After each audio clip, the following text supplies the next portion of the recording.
So guys lead అయితే complete అయిపోయింది. ఇక ఇప్పుడైతే రూమ్కి అయితే వెళ్ళాలి. So welcome to our channel. This is Naveen. మీరు చూస్తున్నారు నవీన్ సిసి. సో గైస్ అయితే మనమైతే ఒక 3 days నుంచి అయితే ఎర్నింగ్ చేస్తున్నాం కదా. సో 3 daysలో మనకి ఎర్నింగ్ ఎంత జరిగిందంటే 7,790 రూపీస్ అయితే జరిగినాయి అనమాట ఎర్నింగ్ అయితే.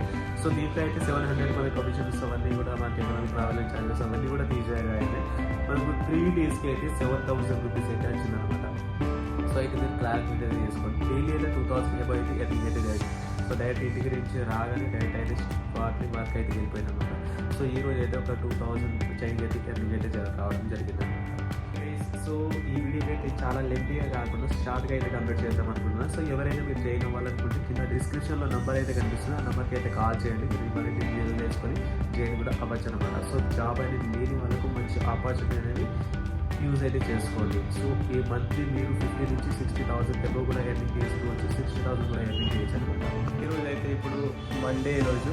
సో ఇప్పుడైతే డ్యూటీకి అయితే వెళ్తున్నాను అనమాట. ఇప్పుడైతే మనకు అంటే తొందరగా వెళ్తున్నా, కష్టపడి ఫోన్ అయితే మిక్స్ చేయలేదు. సో బయట కొంచెం పని ఉంది, అందుకు మళ్ళీ తొందరగా వెళ్తాను అనమాట. సో వెళ్ళేసి మనం వర్క్ అయితే స్టార్ట్ చేస్తాం. ఇది ఎంత అయితే మనకు 956 రూపీస్ 2 hours వర్క్ అయితే ఉంటుంది. అది 1 hour 1.5 hour కూడా కంప్లీట్ కావచ్చు. అయితే ఇంటికి వచ్చింది. ఇప్పుడు లిఫ్ట్ అయితే ఉంది చూడండి. సో లిఫ్ట్ అయితే పైకి వెళ్తుంది. ఇప్పుడు ఇది లాస్ట్ జాబ్ అనమాట. ఈరోజు మండే కాబట్టి సో లాస్ట్ జాబ్ అయిపోతే ఇక ఇంటికి వెళ్ళిపోవాలి.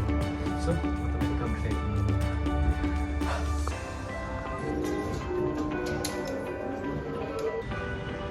సో గైస్ లీడ్ అయితే కంప్లీట్ అయిపోయింది. ఇక ఇప్పుడైతే రూమ్కి అయితే వెళ్ళాలి. సో ఈరోజు లాస్ట్ లీడ్ అనేది కంప్లీట్ అయితే అయిపోయింది. ఇప్పుడైతే ఫుల్ లీడ్ అయితే రూమ్కి వెళ్ళేసి తీస్తాను అనమాట.